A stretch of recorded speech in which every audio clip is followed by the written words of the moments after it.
Good morning. আমরা একটু বেরোচ্ছি। এবার মজাটা দেখো, লিফটের কাছে গিয়ে সৌরভের মনে পড়েছে যে সৌরভ মোবাইলটা জুতোর বক্সের ওপর রেখে এসেছে। যাই হোক, সেটা তো নিল। এরকম সৌরভ মাঝে মধ্যেই করে। আমরা সানডে আজকে একটু বেরোচ্ছি, টুকটাক কিছু কাজ নিয়েই বেরোচ্ছি, প্লাস দুজনের একটু ঘোরাও হবে। আকাশটা দেখো কি সুন্দর লাগছে না? আর আমাদের এই কমপ্লেক্সের নিচে খুব সুন্দর সুন্দর গাছ আছে, সেগুলো তো তোমাদের সাথে শেয়ার করেছি। আজকে এই পদ্ম ফুলের গাছটা শেয়ার করছি। কি যে ভালো লাগে না, হাওয়া দিচ্ছে, নড়ছে, মানে অসাধারণ দেখতে লাগে। এগুলোর দিকে তাকিয়ে থাকলে না সময় কেটে যায়। শুধু সময় কাটে বলবো না, ভালো সময় কাটে, পজিটিভ ফিল হয়। আমার তো ভীষণ ভালো লাগে এরকম আকাশ দেখতে। আকাশটা দেখো নীল পুরো। তো যাই হোক, রাস্তায় একটু জ্যাম ছিল, শুধু নীল আকাশ দেখলে হবে না। এই জন্য না আমি গাড়ি চালানো একদম শিখিনি, আমি একটু এরকমই রয়েছি। তো লেক মার্কেটে কাজ ছিল, আর এখানকার কচুরি সৌরভের প্রচণ্ড ফেভারিট।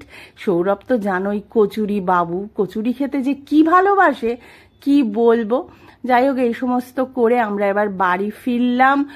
ফিরে আমিও পড়ে এসেছিলাম। সৌরভের এখন চলছে পুজোর মিটিং। আমাদের তো কমপ্লেক্সে পুজো হবে, আর কি কি এনেছি তোমাদের সাথে একটু শেয়ার করে নিই। এই দেখো ফুচকা, আর এটা হচ্ছে ফুচকার মশলা। এই মশলাটা মানে আলু মশলা, আর এটা কিন্তু লেক মার্কেটে পাওয়া যায়, দুর্ধর্ষ। কচু ভাজা, এটা সৌরভের খুব ফেভারিট। আমি একদম খাবো না, প্রচণ্ড ঝাল। আর আজকের লাঞ্চে আছে ভাত, আলু সেদ্ধ মাখা, আর শুধুই ইলিশ মাছ করেছি। ইলিশ মাছের তেল, ইলিশ মাছ ভাজা, আর দই ইলিশ, এটা করেছি। আর একটু কালকের না সাম্বার ডাল ছিল, সৌরভ খেতে খুব ভালোবাসে, সেইটা রেখেছি। আর কালকে আরও কিছু কথা তোমাদের সাথে শেয়ার করব। আজকের মতো বাই। দাঁড়াও, একটা জিনিস দেখানো হয়নি। এই ছোট আলুগুলো লেক মার্কেট থেকে এনেছি, এটা কিন্তু সারা বছর লেক মার্কেটে পাওয়া যায়। Good evening. আজকে সকাল সকাল ব্লগ করার ইচ্ছে ছিল, কিন্তু করতে পারিনি। মানে ব্যাংকের একটা কাজে বিচ্ছিরিভাবে ফেসে গেছিলাম, সেটা তোমাদের জানাচ্ছি। তার আগে একটা কথা সেরে ফেলি, পরিবার.com-এ অনেক মেম্বাররা নতুন জয়েন করেছো, থ্যাংক ইউ সো মাচ। তোমাদের সবাইকে আমার পরিবার.com-এ আমি স্বাগত জানাই। করবো পরিবার.com ফ্যামিলিকে তোমাদের সবার খুব ভালো লাগবে। আর তোমাদের সবাইকে জানাই, আগে আমি ডেলি ব্লগ করতাম, কিন্তু এখন করা হয় না, কারণ আগে আমি তিতলি যতদিন ইন্ডিয়ায় ছিল আমরা একসাথে ব্লগ করতাম। তিতলি এখন বাইরে পড়তে গেছে। যারা নতুন মেম্বার তাদের জন্য বলছি, ও ইউকেতে গেছে, ওর পড়াশোনা শেষ হয়ে গেছে, এখন একটা জব করছে।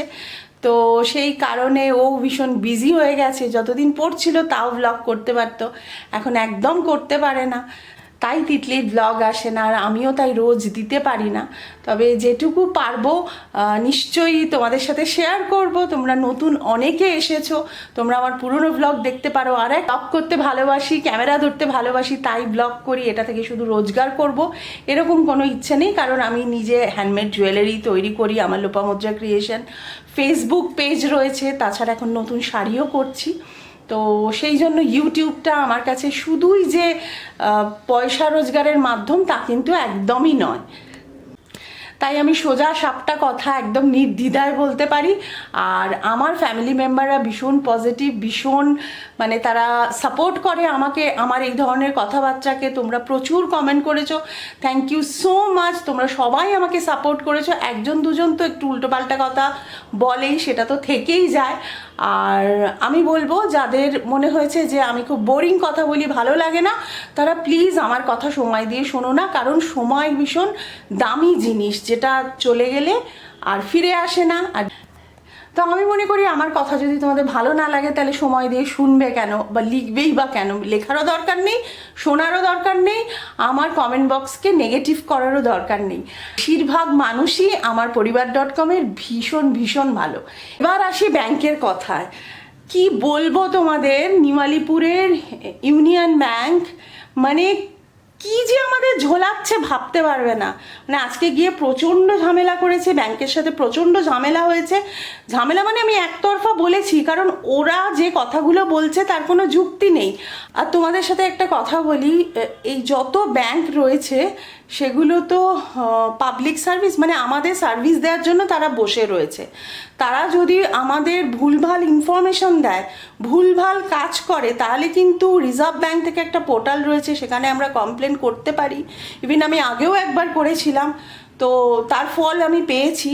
তো যদি এরম ব্যাংক নিয়ে কেউ প্রবলেম, মানে ব্যাংকের প্রবলেম হয়, আমাদের যদি দোষ না থাকে, তাহলে কিন্তু সেই ব্যবস্থা রিজার্ভ ব্যাংক থেকে নেয়ও, একটা পোর্টাল রয়েছে। তো যাই হোক, আমিও গিয়ে আজকে ব্যাংকে দু কথা শুনিয়ে দিয়ে এসেছি, আর বলেও এসেছি এরপর যদি এটা ঠিক না হয় তাহলে আমি কমপ্লেন করব। তো এই আজকে সারাদিনটা এইভাবেই কেটেছে। তো ব্লগটা শেষ করছি। যদি তোমাদের কিছু ভালো লেগে থাকে প্লিজ সাবস্ক্রাইব করে দিও, আর একটা করে লাইক, একটা করে কমেন্ট করো। তোমাদের প্রত্যেকটা কমেন্ট আমার কাছে খুব দামি। আজকের মতো বাই, সবাই ভীষণ ভীষণ ভালো থেকো।